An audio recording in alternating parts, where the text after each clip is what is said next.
I would say don't wait. Yeah. You learn on the job.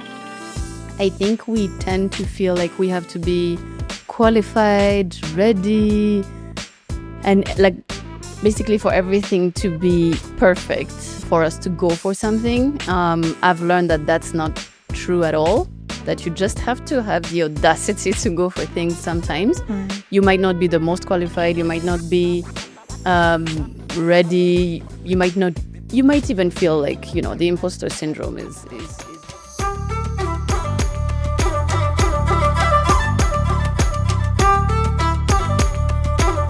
Hello, everybody. Today we're talking about women in tech. So this year's theme for International Women's Day is Give to Gain. Thank you, Estelle, and looking forward to hear all your stories. So yeah, giving means giving time, resources, introductions, a voice, opportunity. And research shows that 90% of women reinvest their income back into their communities. So it's worthwhile to invest in women.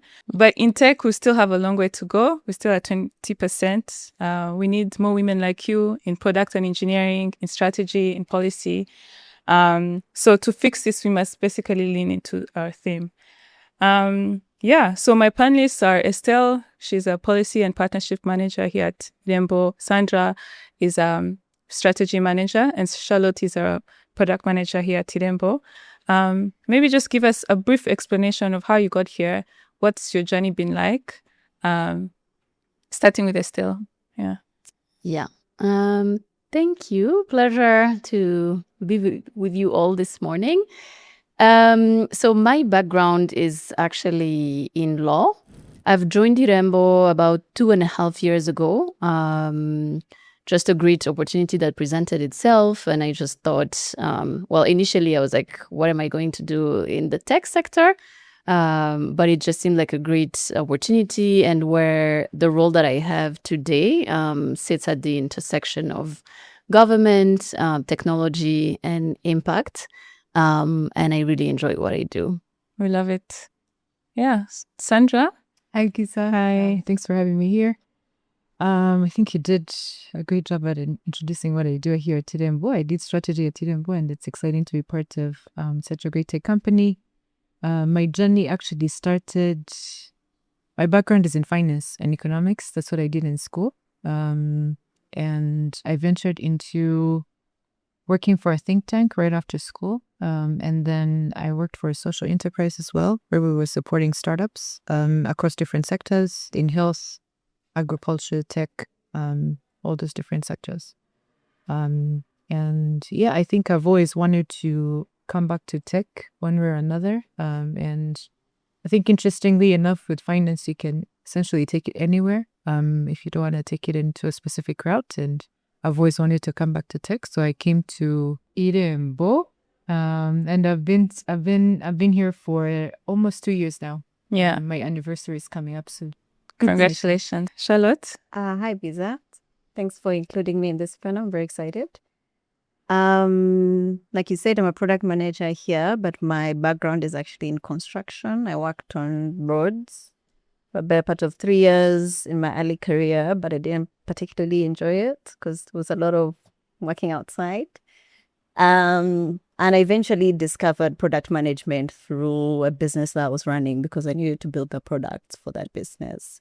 I liked how you were required to think and the impact that you have on the business through that practice. And I found that it was a more mature profession in tech companies. So I decided to approach tech, took on some very entry-level jobs in tech. And yeah, eventually those experiences allowed me to match my skills and my experiences. And that's how I ended up at Irembo in doing product. I've been here for 3 years, actually. Wow. Congratulations. Yeah. I'm very happy to be here. Thank you. So it's very nice to see that it's not been a linear path. You have law, finance, construction. And I think even for our audience, it's important for them to see that it's not always a linear path, that you can use a very diverse set of skills to contribute to our tech ecosystem. So to start off, we can speak about the personal impact that giving has had basically in your lives. Who is that woman who has given you a leg up, who has pulled a chair, given you an opportunity, or just motivated you basically in life?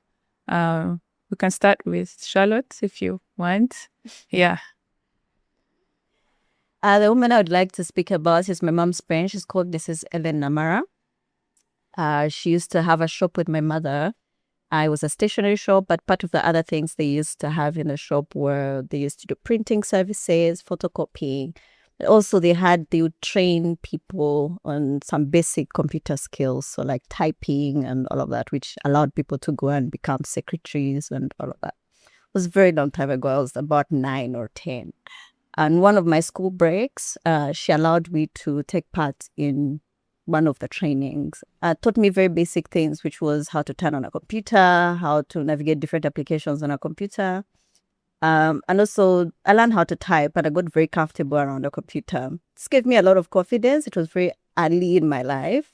By the time I joined secondary school, I was very confident around a computer, and it made me very confident. And I took risks. I took up different opportunities, sought different opportunities that around computing in school. And it has enriched my experiences. That confidence is what has allowed me to have this career that I feel I'm very proud of in tech. Okay. It's very nice to listen to that. So Sandra, who is that woman for you? It hasn't been one woman. I think it's been multiple women across the board throughout my entire growing up until now. It's still the same.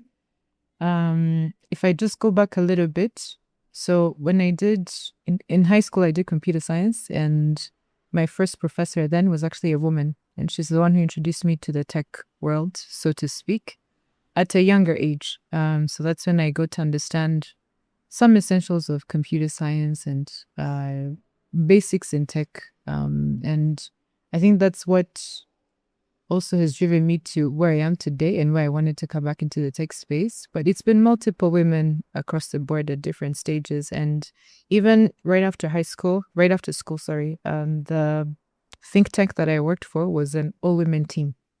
So even then, I got to basically be exposed to women leadership and how that has really shaped me throughout my career. And yeah, I think it's been multiple women at different stages of my life who have pulled the chair, so to speak, and it's been incredible. And I'm always going to be grateful for that. Yeah. Very lovely. Estelle? Yeah. For me, I would say like Sandra mentioned, it's not necessarily like a specific person, but it's multiple women who supported me throughout. People who, mention your name for an opportunity, people who support you in other way, sharing, introducing you to other people.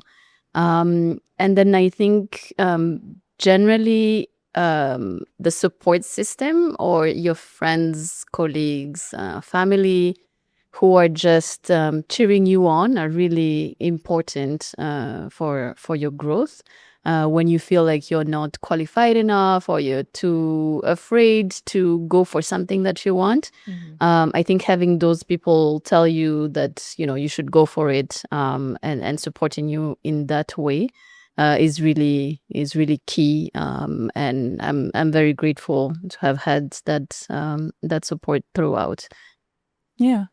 Thank you so much for all sharing basically the women in your lives that have given you a leg up. So in the spirit of giving, since some women have given you basically that leg up, in your own way, how do you basically give your time, resources, or visibility to other women to mentor them basically? I'm not answering that one. Okay. So I've recently joined a board. Yeah. My first board. Yay! For women in tech, Rwanda. So it's very relevant today. And it was just a great opportunity. Sandra, you have anything to share? Mentorship. I think there are instances where I've given back, but I think there is definitely more opportunity for me to keep doing that. One that I can speak to is just recently not recently, for a couple of times now, we've had to go back to my high school just to speak to different women about different career path that they can take. And I think I gained a lot from that experience. So I keep trying to do that a bit more for people to learn from you and understand that whatever they choose, they can still do it and excel in it. And there's always going to be someone to help you along the way, but you have to also be the one to sort of push your leg up. What would you basically advise your younger self? Your younger self in Belgium, your younger self in high school, your younger self in Cape Town. What would you tell her? There's not ever a right time. You might just have had, you have a newborn, but then there's that job opportunity. You can actually do it all in a way. And so I think, you should just not be afraid or limit yourself. Never, ever limit yourself. Let others tell you no, if, and that's the worst that can happen. Yeah. Because I think a lot of us tend to be. Progress. Just be your own enemy of progress. Yeah. Okay. Thank you, Estelle. Charlotte. I think for me, I would tell myself the true confidence really comes from competence. I think as you try to move ahead, you get challenged a little bit more, and that can eat away at your confidence, because in early careers, things are more instinctive and you're a bit more fluent in the things that you do. But as you try to advance, things can get a bit difficult, and you have to build a muscle for them first. I remember I attended a Women in Science camp. It was actually here in Rwanda. They had selected some girls across the whole world. Africa. Okay. Yeah, there were some European girls and American girls. And we were learning different computer skills. And I remember I struggled so hard. We needed to have our little robots. We built some cars, and we needed to make them move from point A to point B, and we needed to present that to the First Lady of Rwanda. Wow. The stakes were really high.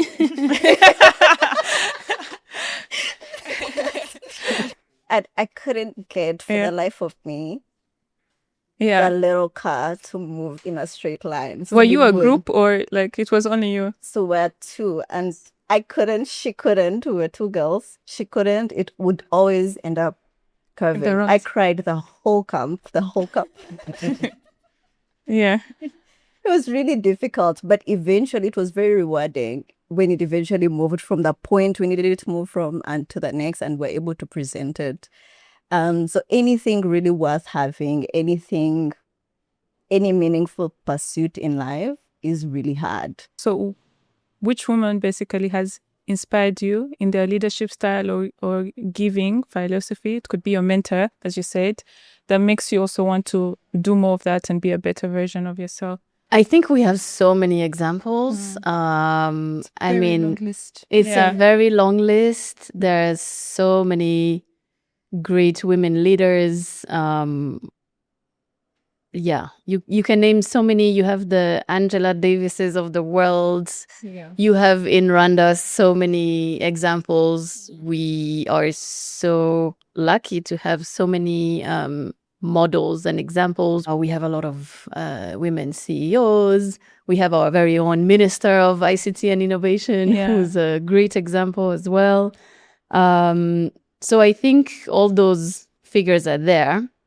For me, when I'm thinking of great leaders, I'm really thinking of people who speak up. I think a lot of the time, especially women, we tend to be quiet, especially if we feel like what we're going to say is not going to change anything or make an impact. And I think those examples and those leaders are the ones who are not, they speak up even when it's uncomfortable, and I truly admire and get inspired by that. I think that's what brings change. It's being in that discomfort. It's speaking up about things that are not right. And you were talking about being authentic, and I think that's the way to go about it. I think a lot of the times we feel like maybe we want to to fit in a way where I believe our differences are actually what make us Unique. strong, relevant, and all of that. Yeah. How about you? How about me? How about you tell us something? You've asked a lot of What do you want me to questions tell today. you? Women that have inspired me, I think for me, it's my family. Yeah, my older sister and my mom. I think they also did hard things in their lives. And that really inspired us all girls to basically push ahead. Yeah, I think that's Great it. women. Yeah. I think there's one in particular who I have not met her. And I think one of the questions you actually said, people we haven't met, but people whose leadership has inspired us in one way or another. If I come back a little bit into the tech space, there is a lady called Sheryl Sandberg. She wrote the book Linen. On Facebook. She was leading Facebook for quite some time, and she's spoken a lot about her experience in leadership, her leadership style, and different disciplines that people need to have across the board. And I think that there's a lot that she has said. And I think to go back to what Estelle says in terms of looking at leaders in general, those who speak up, we actually get to learn a lot more from them. And she's spoken extensively about her experience, be it in school, in work, and across the board. So I think one of the key things that she's always been keen to mention is don't be afraid to have a seat at the table. If you're already at the table, just have a seat. Sit at the front. Yeah. Don't sit at the back. Because one of the things that she talked about in her book extensively is she would walk into meetings, and then some of the women who were actually in higher positions would sit, for instance, behind or at the edge of the table or something like that. And her way of speaking up is to say, show up, you're already there, so sit down and focus on what you're there to do.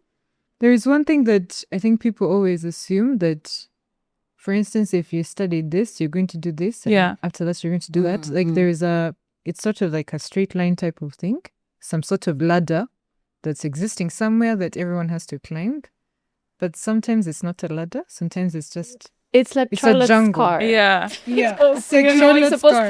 to go straight, but no. But it doesn't go straight. Yeah. So I think being open to that happening, Yeah. of course, stay mindful, but you have to be open-minded. Yeah. Whatever you say is not going to say, no, I said I'm going to, it has to go through this line. If it's not through that line, it doesn't make sense. It doesn't make sense. I think it's... Sometimes you can even start from a point and eventually You come can back go to from that A point. to Z and go back to A.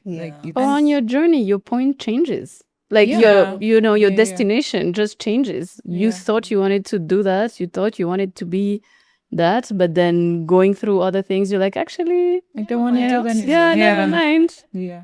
And I think that's why it's important to share our stories to our younger sisters and people from high school, so they see it's not a straight line. Like when you're growing up, people ask you, okay, what do you want to be? What do you want to be? Exactly. A doctor. Exactly. A pilot, lawyer. a lawyer. Yeah.